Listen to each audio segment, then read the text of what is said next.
If you're earning money online and living across borders, there is one thing you are almost certainly not thinking about enough, and it's probably costing you a lot. Not because you're doing anything wrong, but because nobody ever explained how this actually works. Hi, my name is Zaina, I'm 25 years old and I've lived and worked across 4 different continents since the age of 18. I speak 5 languages, I invest in real estate internationally, and I've been through the process of establishing my own fiscal residency from scratch. In this video, I'm going to explain what fiscal residency actually is, why it matters more than most nomads realize, and how you can start thinking about it for your own situation. Now, this is not legal advice. It's what I wish someone had explained to me clearly before I had to figure it out by myself in the last couple of years. Let's get into it. So there are 2 things that people constantly confuse, and mixing them up is one of the most expensive mistakes a digital nomad can make. First of all, let's talk about residency. Residency is your legal right to live in one country. Your visa, your permit, your address on paper, whatever it is. It's the legal stamp that you are living there. Now, there is also fiscal residency, where you pay your taxes. They are not the same thing. Fiscal residency and residency are completely different. Why? Because you can live in one country and pay taxes in another, completely legally. Most people assume that they have to pay taxes where they're from, but that's only true if you never change your fiscal residency. Now, I know it can be confusing, but the moment you establish it somewhere else, so your fiscal residency somewhere else, you step outside of your home country's tax system legally. And so why would you want to know this information? And this is why it's so powerful and important to know. Because some countries tax your income at 0%. Zero. That's not a loophole, that's how they actually work. For example, Paraguay, 0% on foreign income. It's just how some countries design their tax systems. And yes, 0% is quite rare, but some tax at 5, at 10, and have special rules. And anyone in the world is allowed to use those tax systems if you qualify. So, how can you know if you qualify to take advantage of another country's tax system to become their fiscal residents, and therefore pay lower taxes? And also, how do you choose where to go and where to establish your fiscal residency? This is what this video is all about. So every country uses one or both of 2 tests to determine if you're their tax residents. First of all, the days test. It's super simple. Most countries say that if you spend more than 183 days there in the calendar year, you are considered a tax resident. So simply count the days, cross the threshold, and you're considered a tax resident there. If you don't cross it, you're not. But here is the nuance. Every country interprets those 183 days slightly differently. For example, does it count on the day of arrival, on the day of departure? Does it roll on 12 months or calendar year? It varies country to country, so always make sure to check the specific rules for every country that you're considering. Now we have the second test, which is the center of vital interest. This one is a little bit more complex because instead of counting the days, these countries look at the totality of your life. Where is your home? Where is your business? Where does your partner live? Where do your children go to school? Where are your investments? Where is your bank account? Where is there activity in your bank accounts? It's subjective, which makes it unpredictable, but it can also make it flexible. It depends how you look at it, because you can live intentionally to create a center of vital interest in one country with a favorable tax regime without necessarily spending 183 days there. So most European countries, for example, they use those 2 tests. If you trigger one of them, you become their tax resident. For example, I can spend less than 183 days in Belgium, but if my family's there, my home's there, all my bank accounts are there, I will be considered a tax resident of Belgium. But now if we look at different continents like Asia, Latin America, many countries there actually rely more heavily on the days test alone. They don't really look at the center of your vital interests. So again, it's a case-by-case basis. And now this is the problem if you get this wrong, and that is called double taxation. Nobody wants to be double taxed. I know the US citizens, if you're watching this and you're a US citizen, you know what I'm talking about. But there are some circumstances where you wouldn't be careful of where you're spending time, where you're registered as a fiscal resident, and you will be taxed in 2 different countries. And we do not want that. Because if you have no clear fiscal residency, 2 countries can claim you simultaneously. Both demand taxes on the same income.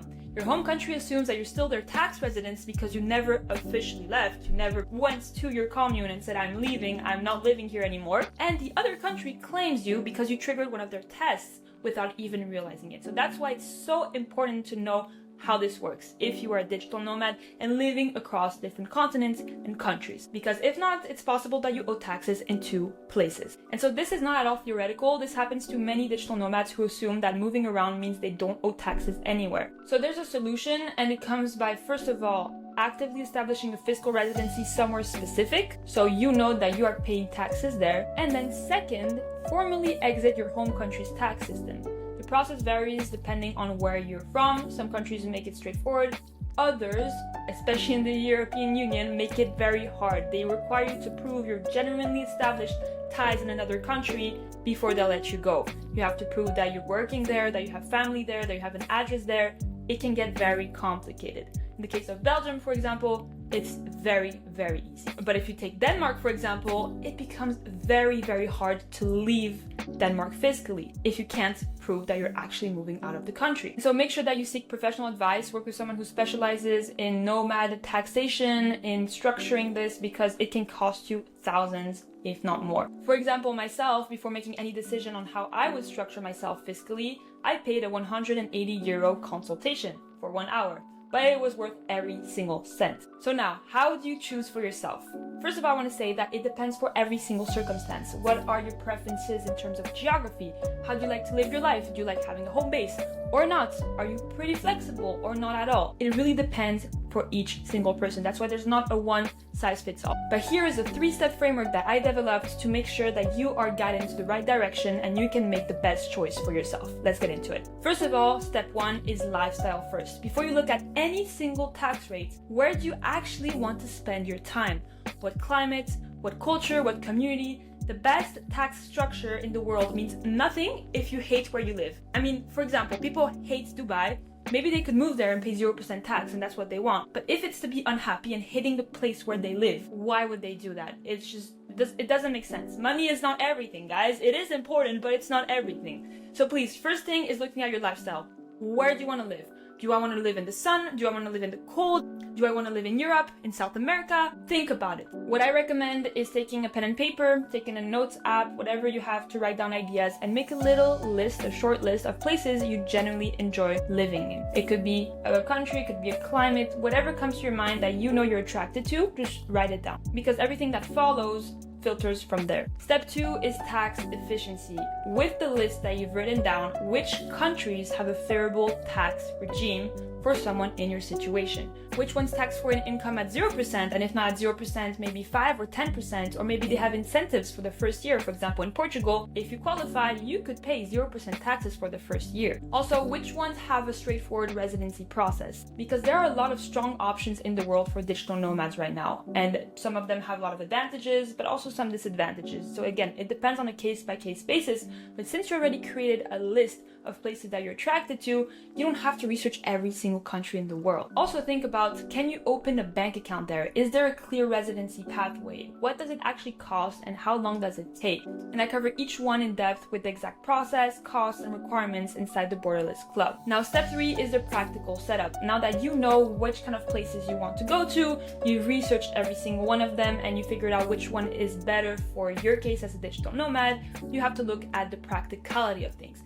Can you open the bank account there? Is there a clear residency pathway? Or does it take years and a lot of paperwork? And how much does it actually cost and how long does it take? The country that answers yes across all 3 steps is your answer. Of course, there are some nuances, there could be some gray areas, but at least you have a clear direction. The specifics of each country, the exact setup, how you can start doing it, and how to execute it for your situation is something that we go deep on inside the community, the Borderless Club. So here is the summary. Fiscal residency and regular residency are not the same thing, so please don't confuse them because it can cost you a lot of money. And every country uses one or both of 2 tests. First of all, the DACE test, and second of all, the Center of Vital Interest test.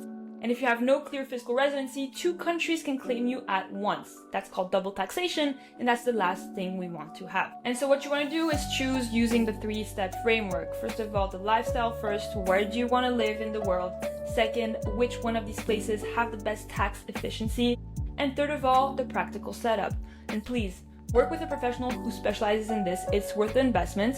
You will not regret it, and it could potentially save you a lot of money. Now, if you want to go deeper on this, look at exact country breakdowns, look at the step-by-step processes, how to formally exit your country, how to enter a new country fiscally, how to use the tests in your favor strategically. This is exactly what we cover inside the Borderless Club, my private community for people building a serious borderless life. The waitlist is now open, the link is in the description, and if you sign up, you'll have a founding member price, which is €0, $0. It will be for free. So make sure you sign up. And if you want to talk through your specific situation personally, make sure to DM me Blueprint on Instagram at Lena If this video helped you, make sure to share with someone who needs to hear it, because most digital nomads are losing a lot of money because they are lacking the knowledge around fiscal structure as a borderless human being. Living, traveling, earning online is new, and a lot of people don't really know where to go, how to do it. So make sure to share the video, like it, comment if you have any questions, and I'll see you in the next one.